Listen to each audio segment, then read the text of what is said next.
Halo semuanya, selamat datang di sesi bedah materi kita kali ini. Langsung aja ya, coba kalian bayangin sebuah artefak kuno, usianya udah 1000 tahun. Tapi secara harfiah, bener-bener ngubah cara kita melihat dunia. Serius, saya maksud ini secara harfiah loh. Hari ini kita bakal membedah materi yang super mempesona, soal teks kuno yang nggak cuma merevolusi sains modern, tapi juga jadi alasan utama kenapa kalian bisa nonton saya sekarang ini. Nah, fakta yang paling bikin kaget tuh ini. Teks ini asalnya dari Timur Tengah di abad ke-11, jadi pasti banyak yang mikir, oh ini pasti semacam kitab suci atau buku agama kuno kan?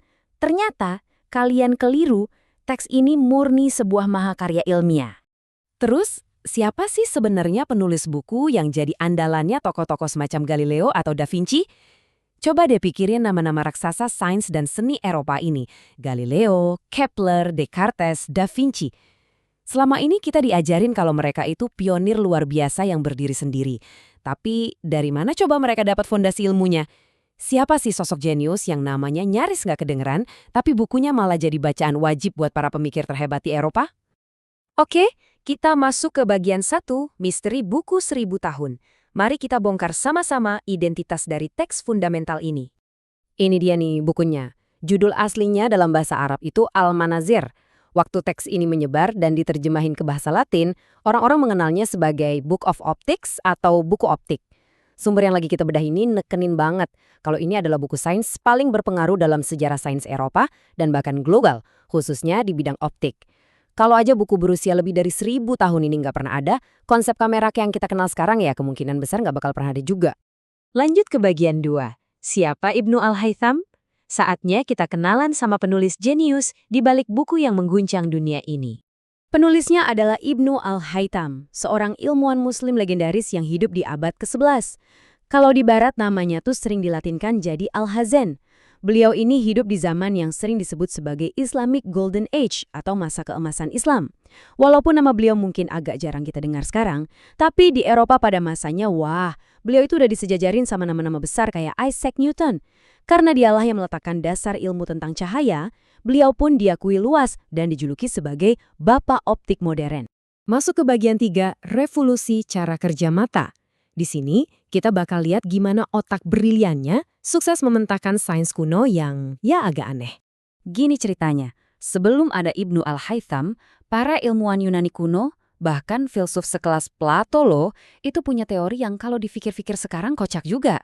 Mereka yakin banget kalau mata kita tuh nembakin sinar buat melihat objek. Iya, semacam laser tak kasat mata gitu. Nah, Ibnu Al-Haytham datang dan ngebantah keras teori ini.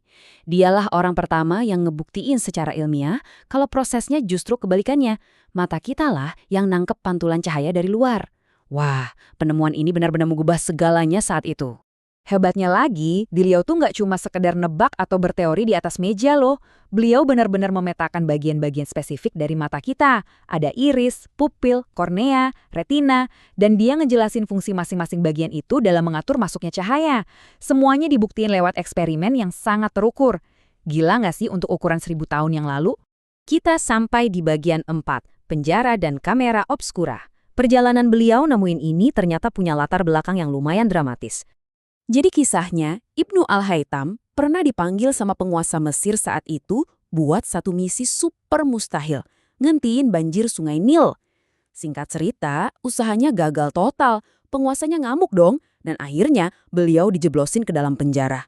Tapi percaya nggak, di titik terendah inilah, terkunci di dalam sel yang gelap gulita, sejarah sains malah menemukan momentum terbesarnya. Di dalam penjara gelap itulah, konsep dan istilah kamera dilahirkan. Kalian sadar nggak sih dari mana kata kamera itu berasal? Kalau ditarik dari bahasa Latin, camera itu artinya ruangan, dan obscura itu artinya gelap. Jadi, sel penjara gelap tempat dia dikurung secara harfiah adalah kamera obscura pertama di dunia, tempat dia ngelakuin eksperimen cahayanya yang legendaris itu. Prosesnya sesimpel ini, tapi mind-blowing banget. Langkah pertama, seberkas cahaya masuk dari luar ke selnya yang gelap lewat sebuah lubang kecil seukuran jarum. Langkah kedua, dari situ dia jadi orang pertama yang ngebuktiin sifat esensial cahaya, yaitu cahaya itu selalu bergerak dalam garis lurus. Dan langkah ketiga, pergerakan lurus inilah yang bikin pemandangan dari luar keproyeksi secara terbalik di dinding ruangannya. Ini bukan cuma ngejelasin soal mata ya, tapi ini adalah penjelasan definitif pertama di dunia soal sifat dasar cahaya. Bagian 5 yang terakhir, warisan abadi dan pesan edukasi. Kenapa sih eksperimen dari ruang gelap ini masih nyambung banget sama hidup kita sekarang? Coba deh cek di sekeliling kita. Serat optik yang bawa internet ke rumah kalian, teknologi laser, komunikasi satelit, sampai mikroskop dan teleskop modern, semua teknologi raksasa ini bersandar di atas hukum pembiasan, cermin, dan lensa yang fondasinya dibangun sama Ibnu Al-Haytham. Makanya, seperti yang disorotin sama materi sumber kita tadi, sayang banyak ya, ironis rasanya nama beliau hampir nggak pernah disebut-sebut di buku pelajaran sekolah standar kita. Oh, dan asal tahu aja nih, optik itu cuma secuil dari isi kepalanya yang jenius. Sepanjang hidupnya, beliau itu nulis lebih dari 200 buku. Topiknya macem-macem, dari matematika, astronomi, sampai teknik rekayasa. Sayangnya sih banyak karyanya yang hilang ditelan zaman. Tapi buku-bukunya yang selamat aja udah lebih dari cukup buat ngebuktiin betapa gilanya intelektualitas tokoh yang satu ini. Walaupun mungkin kurang populer di kurikulum barat zaman sekarang, tapi warisannya nggak dilupakan gitu aja kok. Coba aja lihat, wajah beliau itu diabadikan di uang kertas pecahan 10.000 dinar Irak. Dan yang lebih gila lagi, namanya Al-Hazen malah dijadiin nama resmi buat salah satu kawah di bulan. Keren abis kan? Pengakuan dari dunia juga datang kok. Di tahun 2015 kemarin, UNESCO, Badan Organisasi 1001 Inventions, bikin kampanye global gede-gedean dalam perayaan Tahun Cahaya Internasional. Kampanye ini tuh bener-bener didedikasikan khusus buat merayakan 1000 tahun karya monumental Ibnu Al-Haytham, sekaligus ngingetin dunia betapa besarnya peran beliau buat peradaban sains kita. Materi sumber yang kita bedah ini kebetulan dipublikasikan pas momen Ramadan, juga bawa pesan yang cukup mendalam loh. Mereka secara objektif menggarisbawahi kalau karya Ibnu Al-Haytham itu udah ngelewatin batas-batas agama, negara, dan waktu. Sosoknya diangkat buat ngingetin kita semua kalau kontribusi raksasa terhadap kemajuan peradaban dan ilmu pengetahuan itu bisa datang dari latar belakang mana aja, termasuk dari dunia Islam. Terus, yang menarik nih, pemuat materi sumber ini nutup video mereka pakai semacam ajakan kemanusiaan yang praktis buat masa kini. Lewat kemitraan sama Lembaga Zis Parisada Peduli Umat Indonesia, mereka ngajak audiens buat berdonasi, ngasih beasiswa pendidikan buat anak-anak kurang mampu. Argumen mereka simple tapi ngena banget. Dengan ngasih akses pendidikan yang layak hari ini, kita tuh sebenarnya lagi berinvestasi buat melahirkan generasi jenius sekelas Ibnu Al-Haytham di masa depan.